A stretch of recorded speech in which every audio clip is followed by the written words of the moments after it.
दोस्तों, क्या आपने कभी ये गौर किया है कि इतने सारे लोग गे एंड लेस्बियन आज क्यों हो रहे? ऐसा क्यों है कि ये ट्रेंड स्पेशली हमारे जेन ज़ी में बढ़ता जा रहा है? अचानक से इतने सारे जेंडर्स आ गए। I'm Cody, pronouns em, ers, or zem, zers, or really any neo-pronouns that aren't z, her. वो क्या कहते हैं उनको? LGBTQ+++++। ये चल क्या रहा है? कपिल शर्मा के शो की तरह हर दिन एक नया जेंडर। गली मोहल्लों में इस पर बहस चल रही है। स्कूल्स एंड कॉलेजेस में यंगस्टर्स में एक डिस्टर्बिंग ट्रेंड आम हो गया है। TV, media, debate, social media trends, आज ये एक कंपल्सिव फैशन स्टेटमेंट बन गया है। आप थोड़ा इसके अगेंस्ट में कुछ कहें तो या तो आपको होमोफोबिक कहा जाएगा या मिसोजिनिस्ट कह के लेबल कर दिया जाएगा।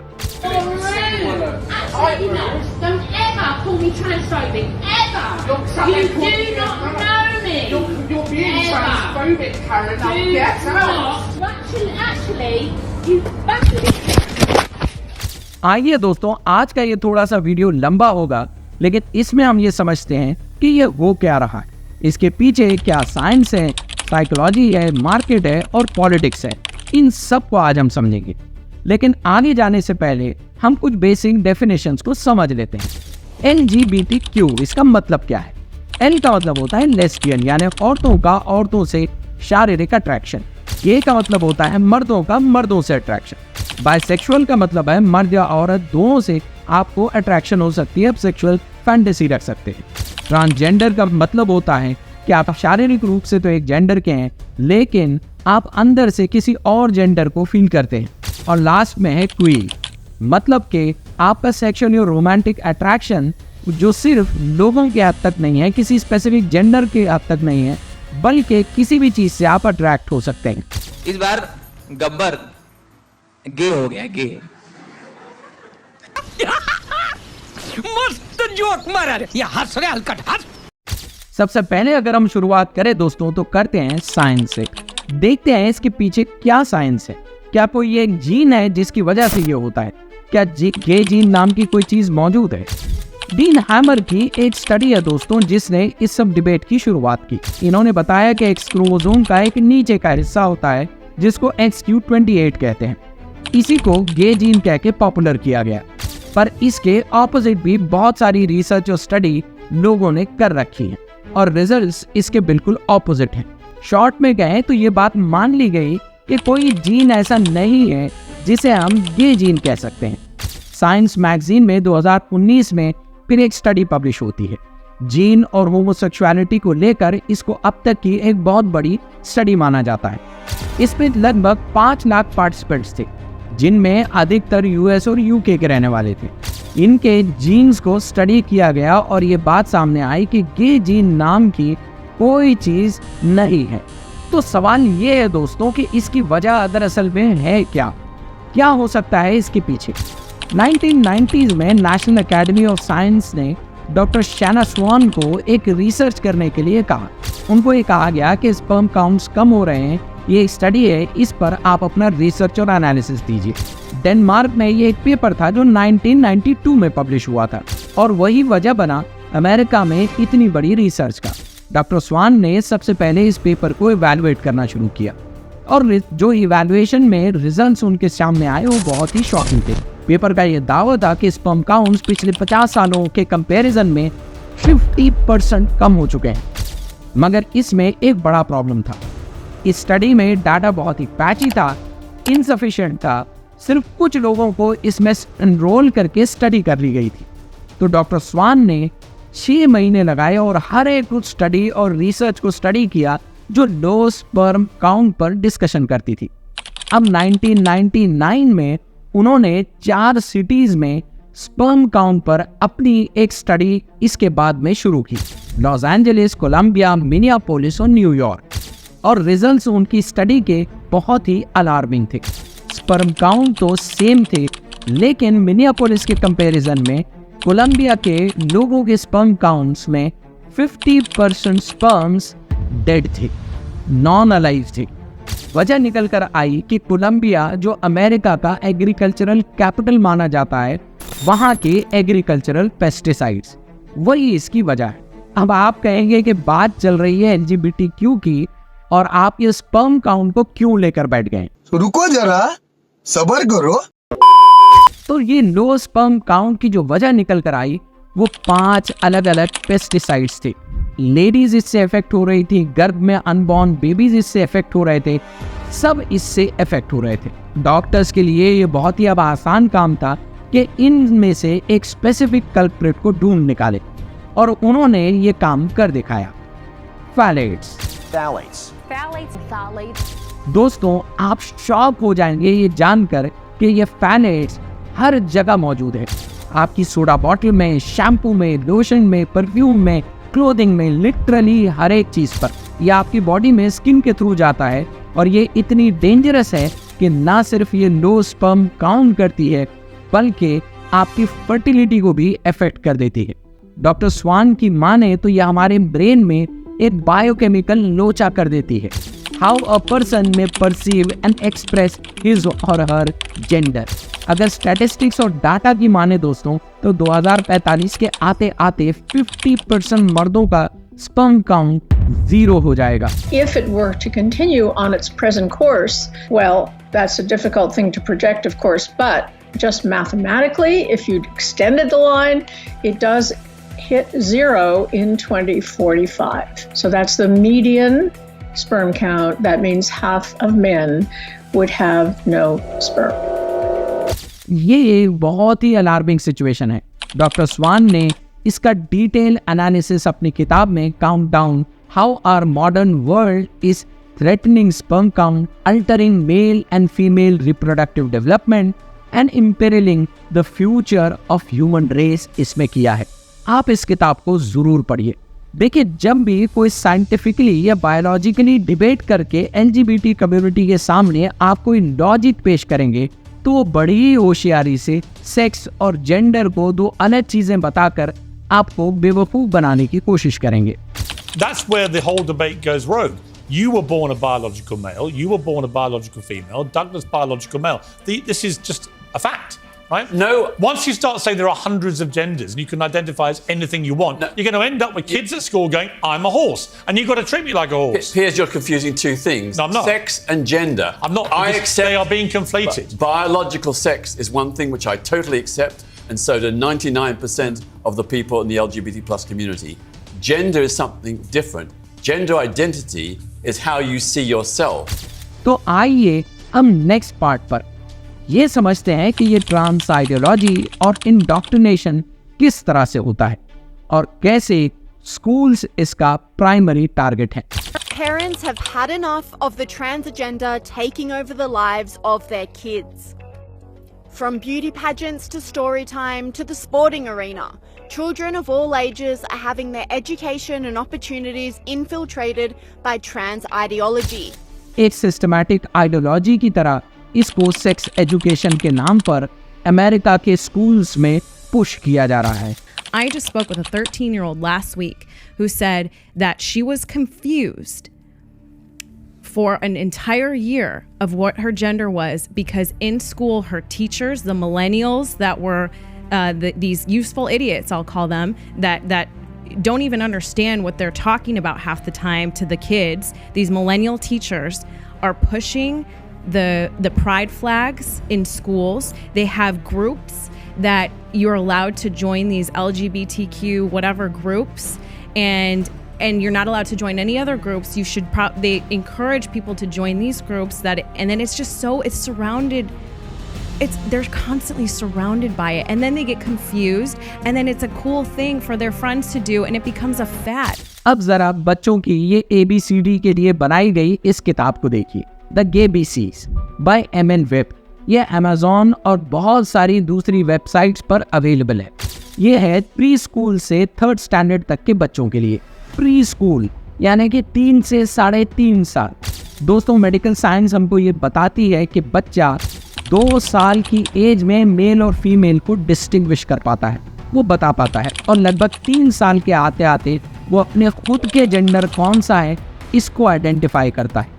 ये गधे इस एज में इस तरह की किताबों को प्रमोट करके पुश करके इंसानों की नस्लों को बर्बाद कर रहे हैं। कितना सिक आइडिया है दोस्तों। और इसको किया जा रहा है लिबरलिज्म और फ्री स्पीच के नाम पर। आप फ्री स्पीच की क्या कीमत चुकाना चाहते हो, आप खुद डिसाइड करो। इस तरह के लिटरेचर की पूरी एक खेप है जो स्पेशली बच्चों के लिए तैयार की गई है। ज्यादा दूर जाने की जरूरत नहीं है दोस्तों, सिर्फ अमेज़न पर सर्च कर लीजिए। देखिए कैसे पेरेंट्स इस डिस्कशन और इस कंपल्सिव आइडियोलॉजी में प्रेशराइज होकर कैरिड अवे हो जाते हैं और इस प्रोपेगेंडा का शिकार हो जाते हैं, क्योंकि उनको popular movie stars, famous personality इस चीज को एंडोर्स करते हुए नजर आते हैं। आप जरा इस क्लिप को देखिए। People that aren't like serial killers like Ted Bundy. Does your mom say you have to be LGBT? No. I think she's what I want to be, but Go ahead, Lex. Go ahead. Keep talking. Say what you're saying. My mom doesn't matter if if I am gay or lesbian or any of that. She doesn't care. All she cares about is that I'm a part of it. And if I'm not a part of it, she'll try to convince me to join it. Cause What are you saying right now? Facts. That I would convince you to join what? The LGBTQIA+ community. इसमें बच्चा साफ बता रहा है कि कैसे उसकी माँ उस पर ये प्रेशर डाल रही है कि वो अपने आप को गे आइडेंटिफाई करे। ऐसे ही पीयर प्रेशर भी काम करता है दोस्तों। ये कितना सिक है। एक पॉपुलर कल्चर का प्रेशर भी है कि आज ये एक फैशन स्टेटमेंट बन चुका है कि अपने आप को आप LGBTQ आइडेंटिफाई करो। कैंपसेस में ये एक फैशन बीमारी की तरह तेजी से फैल रहा है। इन स्टूडेंट्स को देखिए जो अपने ग्रेजुएशन पर यूनिवर्सिटी प्रेसिडेंट को LGBTQ का झंडा दे रहे हैं, प्राइड फ्लैग। वजह क्या है? क्योंकि कैंपस में एंटी LGBTQs को लागू कर दिया गया है।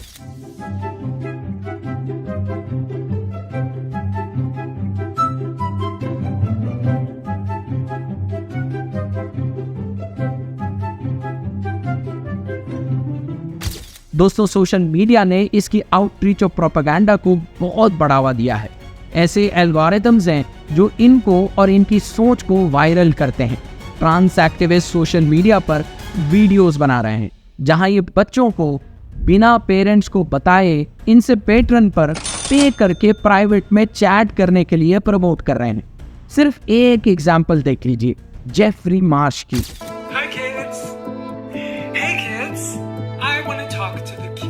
Beautiful. If you do not have a family that loves you, I'm going to be your family. I am so glad you're here. I'm Jeffrey, and I am not a danger to children.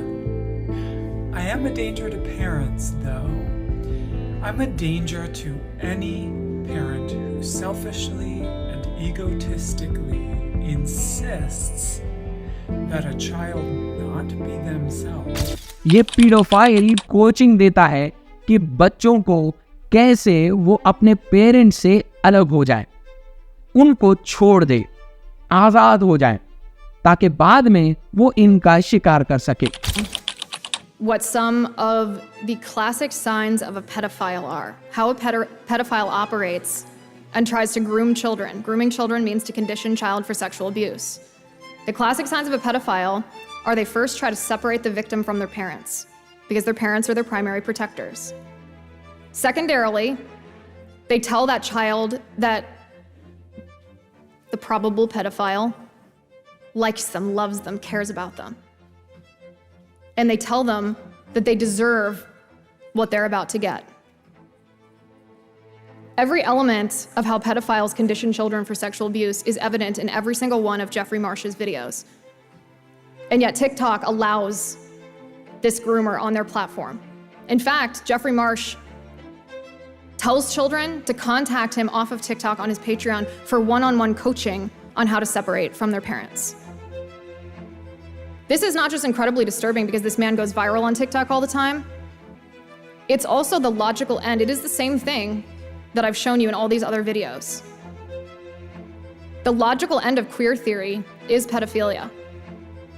In fact, the founder of queer theory, the woman who wrote the founding document, defended the sexualization of children, advocated for child pornography, and defended outright pedophiles. आपका बच्चा आप ही का mobile लिए social media देखता हुआ कहां से कहां चला जाएगा, आपको इसका पता भी नहीं चलेगा। यह आइडियोलॉजिकली लिबरलिज्म का बदतरीन रूप है। उसकी सबसे पहली ट्रिक है कि केयर गिवर्स या माँ बाप से बच्चों को सेपरेट कर दिया जाए, ताकि एक दीवार जो उनके बीच में है वो ख़त्म कर दी जाए, सारे कल्चरल इंस्टीट्यूशंस को ख़त्म कर दिया जाए, और ये सब एक फैशन स्टेटमेंट और लिबरल आइडिया के नाम पर। दोस्तों, हाड़ में जाए ऐसी मॉडर्निटी और लिबर्टी। ये लिबर्टी नहीं, दुनिया की सबसे बदतरीन स्लेवरी है। अब आइए हमारे इसके लास्ट हिस्से पर, मेडिकल इकोसिस्टम पर। इसी आइडियोलॉजी को सपोर्ट करता हुआ वेस्ट का पूरा एक मेडिकल इकोसिस्टम है जो इसके सपोर्ट में काम कर रहा है, प्रॉफिट डेवलप कर रहा है। प्यूबर्टी के टाइम पर होने वाले चेंजेस और मेंटल इरिटेशन और कंफ्यूजन को पूरी मेडिकल इंडस्ट्री कैप्चर करने बैठी है, और यही हुआ पुणे कोल के साथ। हाउस कमेटी के सामने जो इस यंग टीनेजर ने बयान दिया, आप उसको जरा गौर से सुनिए, आपके रोंगटे खड़े हो जाएंगे। The gender specialist I was taken to see told my parents that I needed to be put on puberty blocking drugs right away. They asked my parents a simple question: would you rather have a dead daughter or a living transgender son? The choice was enough for my parents to let their guard down, and in retrospect, I can't blame them. This was the moment that we all became victims of so-called gender-affirming care. I was fast-tracked onto puberty blockers and then testosterone. The resulting menopausal-like hot flashes made focusing on school impossible. A month later, when I was 13, I had my first testosterone injection. It's caused permanent changes to my body. My voice will forever be deeper, my jawline sharper, my nose longer, my bone structure permanently masculinized, my Adam's apple more prominent, my fertility unknown. I look in the mirror sometimes and I feel like a monster. Gender affirmation care के नाम पर तबाही। इन clinics में क्या किया जाता है, whistle blower Jamie read ने इसका पर्दाफाश किया। We were bullying people into these concepts. It was an ideological bullying across the medical spectrum. In 2018, Jamie Reed started work as a case manager at a pediatric gender center. But after witnessing firsthand the irreversible harms of so-called gender-affirming care on children, she decided to blow the whistle. Doctor मेरियम Grossman एक board certified child, adolescent और adult psychiatrist हैं, जिनकी 40 साल की clinical practice है। इन्होंने 5 किताबें लिखी हैं जो दुनिया की 11 अलग अलग ज़बानों में ट्रांसलेट की गई हैं।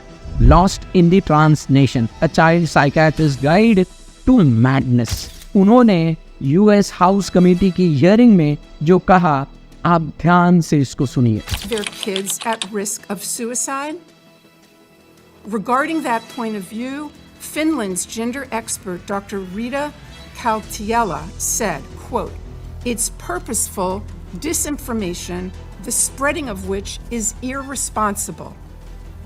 All 7 countries, and Florida too, of course, concluded that kids don't need their development interrupted, the girls don't need their periods stopped and their voices lowered, and the boys don't need to grow breasts. As Stephen Levine, Kenneth Zucker, Paul McHugh, and James Cantor, among others, these doctors are giants in the field. They have been treating transgender patients and gathering data and publishing papers about them. The point is that those veteran clinicians and others who have wisdom and experience are ignored because they disagree with the current narrative. दोस्तों, last में India में homosexuality decriminalise कर दी गई है। यहाँ होने वाले changes बहुत ही अलार्मिंग है। कैंपस की बदलती रूपरेखा और सोशल मीडिया का बदलता डायनामिक्स बहुत ही अलार्मिंग है। फेमस स्टार्स इसको एंडोर्स कर रहे हैं, फैशन ब्रांड्स इसको प्रमोट और पुश कर रहे हैं, पॉपुलर यूट्यूबर्स इस पर वीडियोस बना रहे हैं। इंडिया में ये एक मेडिकल इंडस्ट्री बहुत ही दबे पांव और चुपचाप फल फूल रही है। बस एक बार यूट्यूब में आप इस पर सर्च करके देख लीजिए। इतना ज़रूर बताते हैं दोस्तों कि इंडिया में जेंडर अफर्मेशन सर्जरी आज लीगल है। होप कि आपको हमारा ये वीडियो पसंद आया हो, इन्फॉर्मेटिव लगा हो। If so, do share it with your family and friends. Do subscribe to our channel and press the notification bell icon so that you are notified whenever we come up with a new video. आपसे फिर मुलाकात होगी अगले video में. Till then, thank you very much.